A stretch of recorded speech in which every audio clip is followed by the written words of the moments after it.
Welcome to the Time to Grow Up Dad podcast, again with your host, Chong, and today is going to be a bit of a reflection on the conversation I had with Kelly. And I'll be completely transparent here.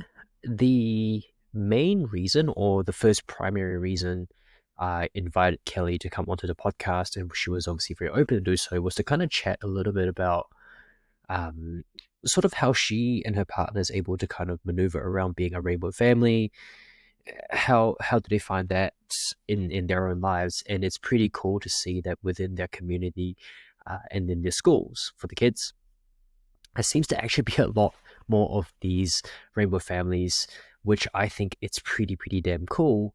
Because I think one of the biggest takeaways that I have found having this conversation with her was that there isn't any differences between being a rainbow family or a traditional family like myself in terms of communicating and bringing up kids. But one of the biggest things that I actually took away from this podcast, actually, there were a couple, and it was less to do with being part of, trying to get an understanding about the rainbow family. It's actually more about how does one actually sort of integrate themselves being a stepmom. And in Kelly's case, she was obviously introduced to her kids when they were sort of relatively young. And it was such an interesting conversation because I think this is not being talked a lot about. I think a lot of social media, at least from where I stand, there's obviously going to be parents who are potentially split up. But there's not a lot of talk about parents who come into their kids' lives as a step parent. And in Kelly's case, being able to foster a very tight bond between herself and her kids, and obviously her partner, which I thought was really cool, and something she actually brought up. And to quote, paraphrase here, treat your children like little humans and not like kids, and communicate in a way to them that makes sense to them, and treat them almost like little adults, little humans. And I think that's so important because I think some parents or some more traditional households a couple of generations back would sort of almost say you've got to treat kids like kids. But the reality is that I feel if you're able to treat them like an actual adult, it does seem that they understand the things a lot better, as opposed to if you need to dumb it down for them just because it seemed like the right thing to do at the point in time. And so that was actually a really big takeaway, and it's something I've been trying to actively do with Henry and down the track Marcus as well, is that I get a lot of feedback from, let's just say, let's not name names here, because I'm not going to badmouth anyone. I like to take all advice on board, but I do get some feedback and some advice that we need to treat kids like kids. And yes, of course, there's certain things that you need to potentially explain it in a little bit more simpler terms, like look left, look right when you cross the road. Why? Because, you don't have to go into the depths of death and what that entails, right? But I have gotten a few comments and some advice, regardless of unsolicited or not, that we should treat kids like kids. And I really push back on that because I think children, and reflecting on my own childhood, were still able to have a pretty good childhood and a pretty happy childhood as long as there's a very clear understanding between parent and child. And I think that was something as a big takeaway that I got from the conversation, was that treat them with respect and they will treat you with respect. And I think that was something that I took away. Kelly also had some very interesting, controversial parenting philosophies and the no screen thing. It's funny because as we were talking, it actually took me back to my conversation with Elaine, Jiu-Jitsu Grandma, where back in her day, there were no screens. And, I'm still very 50-50 on this. On one side of the coin, I definitely know like there's a lot of research out there that shows that screens are extremely detrimental to kids. But I think on the other hand, to maybe push back a little bit on Kelly, just a little bit, sorry, Kelly, is that depending on where the child is in terms of their age, I think, and I hate to say this, screens are sort of like that digital, uh, what's the word I'm looking for? Digital babysitter. There we go. And basically, as parents, you can just turn the screen on, they can watch TV while you do something else. And I think I have to be very clear here. I'm not advocating that all children need to be glued in front of their screens. I think sometimes you just do need to turn on screens because, at least in our household, that's the only way that Claire is able to do housework. Because I'm working, I'm not able to attend to Henry, or sometimes if I'm looking after Henry on my own and I have to do the dishes, or let's say I have to cook and he isn't having it, sometimes you don't really have a choice in the say. So I'm going to push back on Kelly a little bit there. I think when they're older, absolutely. I think having a very clear cutoff and taking my conversation back with Jen, way back a couple episodes where there's dedicated times of the day where you can have screens, I think that's potentially the way to go. Obviously, her hot take is literally no screens, which is, I was very impressed. It was very, very difficult to do. But I think the reality of it, at least for parents with toddlers, like, age 2, age 3 even, it's hard. It's hard. Parenting is very, very difficult. Parenting is very difficult, and I think screens used within the right context as a tool to give the parents a bit of a reprieve, and not to say that it's lazy parenting. I think it's more of a case of like, at some point, you need to get your stuff done as a parent, the chores and stuff like that. And hey, sometimes you just can't be doing chores that are vacuuming the house at 7 p.m. when the kids are down, because then you're going to have a much rougher time.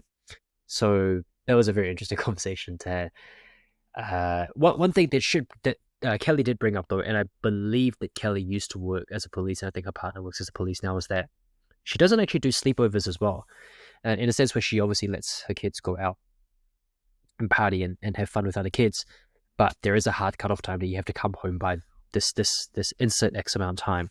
And as she was saying that, it actually took me back to my childhood, and I very, very distinctly remember here, I don't actually have a lot of sleepovers. I have camps, like school camps and stuff, but I never really had sleepovers. And her reasoning, especially in this day and age, is that you don't really know who is there when your kid is not sleeping in their own house. Now, yes, we could potentially, say that, oh, that's just being paranoid.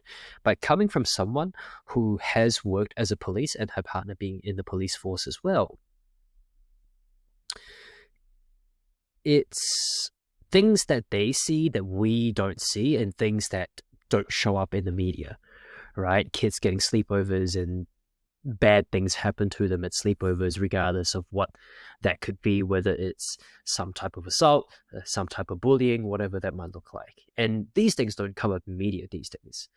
But them being in the force, and both of them definitely being on the receiving end of the call, or, whatever that might be, is something that upon that conversation, thinking back to my time as a kid, I never really had too much sleepover. So I don't know if that was the intent of my parents, but it is definitely it definitely serves as a reminder to me that don't, like, you can trust a lot of people for sure, right? However, how deep does your trust go? Because if your child is sleeping over at another person's place, you can't be 100% certain that they're always safe. Now, yes, to play devil's advocate to myself here, no one's ever really going to be safe, right? There's no guarantee that you'll live tomorrow. Hence why I'm a big fan of the Stoic quote Memento Mori. But the safety of your child, generally for most parents, is of utmost concern, and most parents would take the least amount of risk when it comes to their child's safety. And I think that's definitely something I feel a lot of parents should potentially consider a little bit more in terms of sleepovers, because potentially a lot of the things that happens there don't get spoken of, doesn't get told until potentially very, very late down the track, when the child has grown up in a full-fledged adult, and that's where we potentially see all the past traumas sort of surface, right? It's not a great place to be. There was actually a really good good chat. I really want to talk to Kelly a bit more. Another one that she brought up was swearing, and this was takes me back to my conversation with Mr. Adam Reynolds. In her eyes, again, everyone's entitled to their own opinions, right? In her eyes, swearing is a form of expression in the English language, and as long as you teach your child when and where to swear, not an issue, right?